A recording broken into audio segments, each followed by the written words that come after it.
নমস্কার, শুরু করলাম আজকের চতুর্থ স্তম্ভ। আমি সুচন্দ্রিমা।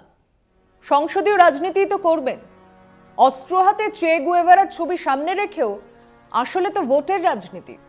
আঞ্চলিক দলের নামে স্থানীয় আবেগকে কাজে লাগাবেন, ভালো কথা, কিন্তু থাকতে তো হবে এক অখণ্ড দেশে, নামতেই হবে সাধারণ নির্বাচনে দেশের আগামী দিনগুলোর দিশা নির্ধারণের জন্য। কাজেই সংসদীয় গণতন্ত্রকে বাঁচানোর চেষ্টাটাই প্রথম আর প্রধান কাজ হওয়া উচিত। বিরোধীরা কেবল সংবিধান বাঁচাবো, দেশের গণতান্ত্রিক কাঠামোকে বাঁচাবো, এইটুকু একেবারে বেসিক প্রিন্সিপাল, সাধারণ আদর্শকে সামনে নিয়ে মাঠে নামেন। তাহলে বিজেপিকে হারানো সম্ভব। কেবল হারানো নয়, এই গণতন্ত্রের ভিটেমাটি থেকে দূর করে দেওয়াও সম্ভব। দেশ স্বাধীন হলো 47-এ, প্রথম প্রধানমন্ত্রী জওহরলাল নেহরু। স্বাধীনতার বহু আগে থেকেই কংগ্রেসের মধ্যে সমাজতান্ত্রিক চিন্তাভাবনার মানুষ।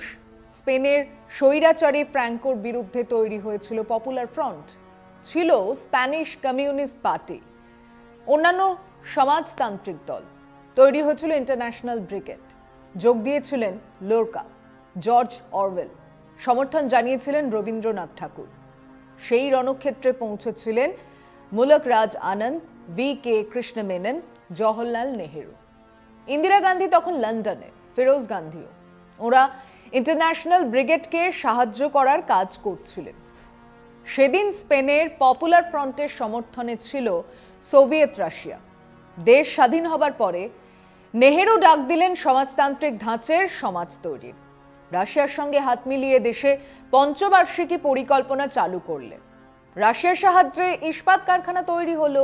দেশের সংবিধানে তখনও সমাজতান্ত্রিক শব্দটা নেই, কিন্তু সারা সংবিধান জুড়েই সেই সমাজতন্ত্র, কল্যাণকামী রাষ্ট্র, রাষ্ট্রের ছত্রছায়ায় শিল্প গড়ে ওঠা সবই ছিল। এবং নেহেরুর ধর্মনিরপেক্ষতা নিয়ে কেউ কোনো দিন কোনো প্রশ্নও তোলেননি। তার আরএসএস বিরোধিতা ছিল নিখাদ। বহু লেখায় তিনি আরএসএস এবং তাদের সাম্প্রদায়িক রাজনীতির স্বরূপের কথা জোর দিয়ে বলেছেন। তাদের তীব্র বিরোধিতা করেছেন সারা জীবন। এসব পড়লে শুনলে মনেই হবে যে তাহলে নিশ্চয়ই দেশের কমিউনিস্টরা, সোশ্যালিস্টরা জওহরলাল নেহেরুকে পূর্ণ সমর্থন দিয়েছিলেন।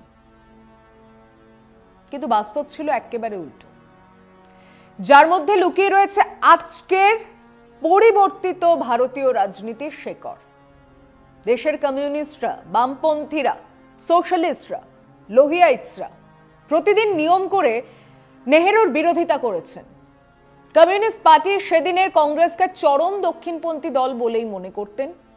টাটা, বিড়লা ইত্যাদি একচেটিয়া পুঁজিপতি দেশের সামন্ততান্ত্রিক অবশেষের প্রতিনিধি হিসেবেই চিহ্নিত করেছিলেন। দেশের রাজনীতির মধ্যে, এমনকি কংগ্রেস দলের মধ্যেও যে দক্ষিণপন্থা কাজ করছিল তাকে বামপন্থীরা, কমিউনিস্টরা, সোশ্যালিস্টরা যথেষ্ট গুরুত্ব দেননি। একধারে দেশের সঙ্গে, নেহেরুর সঙ্গে সোভিয়েতের দারুণ সম্পর্ক, আবার সেই সোভিয়েত রাশিয়ার নেতৃত্বে কমিন্টার্ন রাজনীতির নির্দেশে চলছে ভারতের কমিউনিস্ট পার্টি। অথচ সেই দলই দেশে নেহেরুকে, কংগ্রেসকে দক্ষিণপন্থী বলে চলেছে। এই স্ববিরোধিতা বজায় ছিল বছরের পর বছর। বলছি বাকি কথা বিরতির পর, সঙ্গে থাকুন। 1964-তে কমিউনিস্ট পার্টি ভাগ হলো। শ্রীপাদ অমৃত ডাঙ্গে নেতৃত্বে চলল সিপিআই, ইএমএস নম্বুদ্রিপাদ, প্রমোদ দাশগুপ্ত ইত্যাদি নেতৃত্বে তৈরি হলো নতুন দল সিপিআইএম। নতুন দল সিপিআইএম শুরু থেকেই সিপিআইকে দক্ষিণপন্থী কমিউনিস্ট পার্টি বলতো, যদিও ভাগ হবার পরেই কেরালা বা এই বাংলায় সেই দক্ষিণপন্থী কমিউনিস্ট পার্টির সঙ্গেই তারা সরকার তৈরি করেছে, একবার নয় বহুবার। এরপর জরুরি অবস্থা। কংগ্রেস দলের মধ্যে সমাজতান্ত্রিক আদর্শের বিরুদ্ধে বহু লোকজন ছিলেন। বাইরে ছিল জনসংঘ, স্বতন্ত্র দল। কংগ্রেসের বিরুদ্ধে সরাসরি ছিল সিপিআইএম, সোশ্যালিস্ট পার্টি ইত্যাদিরা। অন্যধারে দেশের প্রথম আঞ্চলিক দলগুলো গড়ে উঠেছিল কংগ্রেসের বিরুদ্ধেই। ডিএমকে বা তেলেগু দেশম বা আকালি দলের কংগ্রেস বিরোধিতাই ছিল তাদের পুঁজি। এবং এই দুই শক্তিশালী শিবিরের বিরোধিতাই জন্ম দিয়েছিল এক নতুন রাজনীতির। দেশের রাজনীতির এক আমূল বদল হলো 1977। একধারে কংগ্রেস, অন্যধারে বাম। কংগ্রেস থেকে বেরিয়ে আসে নেতারা, লোকদল, জনসংঘ এবং ডিএমকে আকালি দল। ইন্দিরার এবং কংগ্রেসের বিরাট পরাজয়ের কিছুদিনের মধ্যেই সিপিআই 180 ডিগ্রি টার্ন নিয়ে আবার বিরোধিতায় নামল। শুরু হলো ভারতের রাজনীতির আর এক অধ্যায়, যেখানে এই বিরোধিতার মধ্যে দিয়েই চরম দক্ষিণপন্থী দল জনসংঘ জায়গা করে নিতে থাকলো। বিজেপি তৈরি হলো, রাম মন্দির মুদ্দা হয়ে উঠছে রাজনীতির সেন্টার স্টেজ ইস্যু। তখনও ভিপি সিং এর সরকার, সমর্থনে বিজেপি এবং বাম, কারণ তারা প্রত্যেকেই কংগ্রেস বিরোধী। দেশের সংসদে 2 থেকে বেড়ে বিজেপি যখন অটল বিহারী সরকার তৈরি করলো, তখন থেকে বামেদের টনক নড়ল। তারা এবার বিজেপির বিরুদ্ধে কংগ্রেসকে সমর্থন করা শুরু করলো। কিন্তু ততদিনে আরএসএস বিজেপির রাজনীতি উঠে এসেছে মঞ্চের একেবারে সামনে। সবটুকু আলো শুষে নিয়ে এক নতুন দানব উঠে আসছে এবং শেষমেশ নরেন্দ্র মোদীর সরকার। আমাদের দেশের সংসদীয় রাজনীতিতে শুরু থেকেই ছিল হিন্দু মহাসভা, জনসংঘ, স্বতন্ত্র দল, তারাই ছিল প্রকৃত অর্থে চরম দক্ষিণপন্থী। অন্যদিকে ছিল সংসদীয় রাজনীতি বর্জন করা চরম বাম, নকশাল দল আর গোষ্ঠী। তারপর সিপিএম, সিপিআই, সোশ্যালিস্ট পার্টি, মধ্যে কংগ্রেস, আরজেডি ইত্যাদি ধর্মনিরপেক্ষ দল। ছিল রিজিয়নাল বা আঞ্চলিক দল, যারা তাদের সুবিধে মতো কখনো বিজেপি, কখনো কংগ্রেসের সঙ্গে জোট বেঁধেছে, আবার কখনো স্বাধীন সত্তা নিয়ে রাজনীতি করছে। এবার আসুন 47 থেকে দেশের পরিবর্তিত রাজনীতির মূল সূত্রটা ধরা যাক। কংগ্রেস চিরটা কাল হিন্দু মহাসভা, জনসংঘ, বিজেপির বিরোধিতা করেছে, যদিও দলের মধ্যেই কিছু নেতা ছিলেন দক্ষিণপন্থী। তবুও মোটের ওপরে লেফট টু সেন্টার বা বাম ঘেঁষা মধ্যপন্থার রাজনীতি করেছে কংগ্রেস। যদিও নরসিমহা রাও বা মনমোহন সিং এর সময় অর্থনৈতিকভাবে বিশ্বায়ন, রাষ্ট্রায়ত্ত শিল্প বেচে দেওয়া ইত্যাদি সেই নীতির সঙ্গে একেবারেই মানানসই ছিল না। এখন সেই ভুল তারা বুঝতে পারছেন বটে, কিন্তু তাদের জনভিত্তি কমেছে উল্লেখযোগ্যভাবে। আরএসএস এর নেতৃত্বে হিন্দু মহাসভা, জনসংঘ, বিজেপি বিভিন্ন সময় বিভিন্ন দলের সঙ্গে আঁতাত করেছে, নিজেদের গুরুত্ব আর প্রভাব বাড়িয়েছে। সবথেকে উল্লেখযোগ্য বিষয় হলো তারা তাদের মূল দর্শন, মূল লক্ষ্য থেকে এক ফোঁটাও সরেনি, সময় মতো চুপ করে থেকেছে। ক্ষমতা বাড়তেই নিজেদের এজেন্ডাগুলোকে সামনে নিয়ে এসেছে। বাম দল, কমিউনিস্ট পার্টি, সোশ্যালিস্ট পার্টি 90-এর দশক পর্যন্ত তাদের চূড়ান্ত কংগ্রেস বিরোধিতার রাজনীতি করেও কংগ্রেসের বিকল্প হয়ে উঠতে পারেনি, বরং তাদের কংগ্রেস বিরোধিতার সুযোগ নিয়েছে হিন্দু মহাসভা, জনসংঘ, আরএসএস, বিজেপি। মজার কথা হলো, যখন কংগ্রেস তার বাম ঘেঁষা মধ্যপন্থা থেকে সরে এসে খোলা বাজার, রাষ্ট্রায়ত্ত শিল্পের বিলোপ ইত্যাদি করছে, ঠিক সেই সময় বিজেপিকে আটকাতে বামেরা কংগ্রেসকে সমর্থন করেছে বা করতে বাধ্য হয়েছে। অন্যদিকে দেশের কোনো আঞ্চলিক দলই কোনো বিশেষ রাজনৈতিক আদর্শ নয়, বরং তারা গড়ে উঠেছে আঞ্চলিক পরিচিতি, আঞ্চলিক চাহিদা আর কংগ্রেস বিরোধিতার থেকে। কাজেই তাদের টিকে থাকার জন্য তারা যে কোনো দিকে গেছে, যে কোনো সময়। কিন্তু এখনো বিজেপি দেশের 50% বা তার বেশি মানুষকে তাদের সমর্থনে আনতে পেরেছে এমন নয়।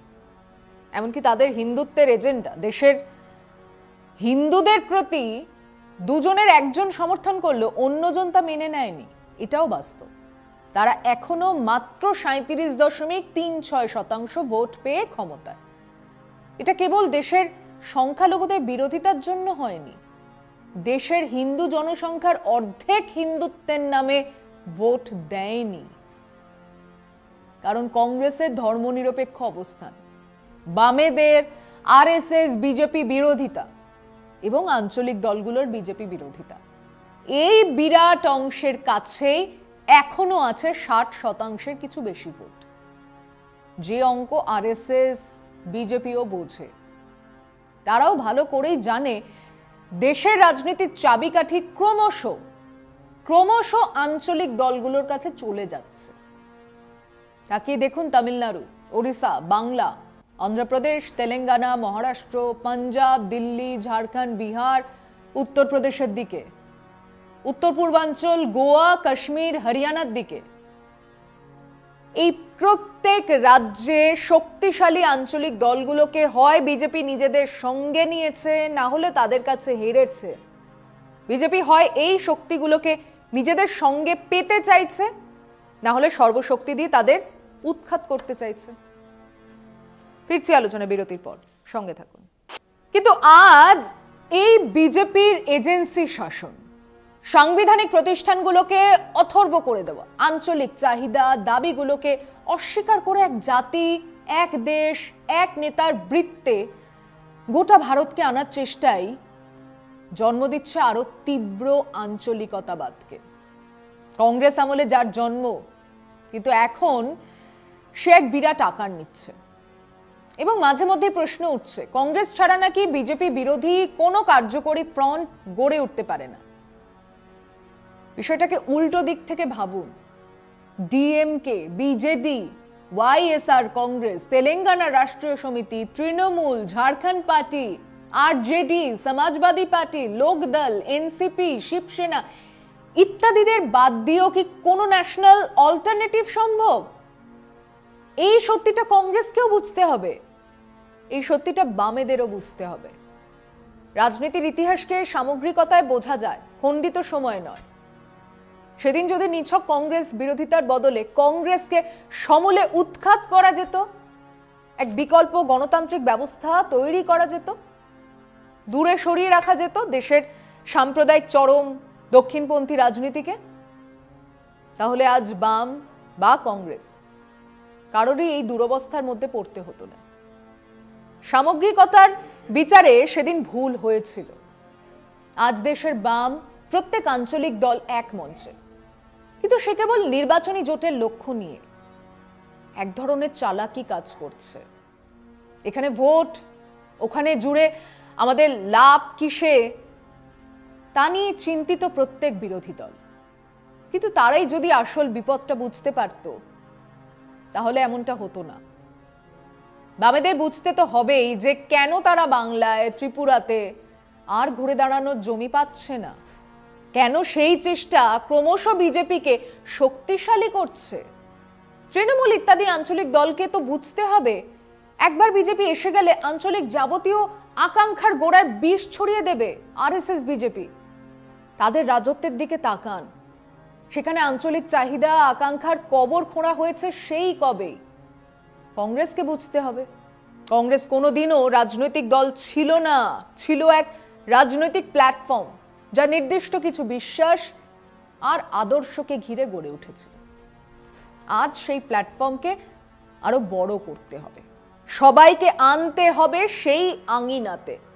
নিজেদের দলীয় স্বার্থ আর এমপি এমএলএ গিনতির সঙ্গে সংবিধান বাঁচানো, গণতন্ত্রকে বাঁচানো সম্ভব নয়। সেটাই সবচেয়ে বড় ভুল। সেই ভুল যেন আবার না হয়, সেই ভুলের খেসারত দেবার সময়ও থাকবে না, সুযোগও থাকবে না। আজ এ পর্যন্তই। শুভরাত্রি।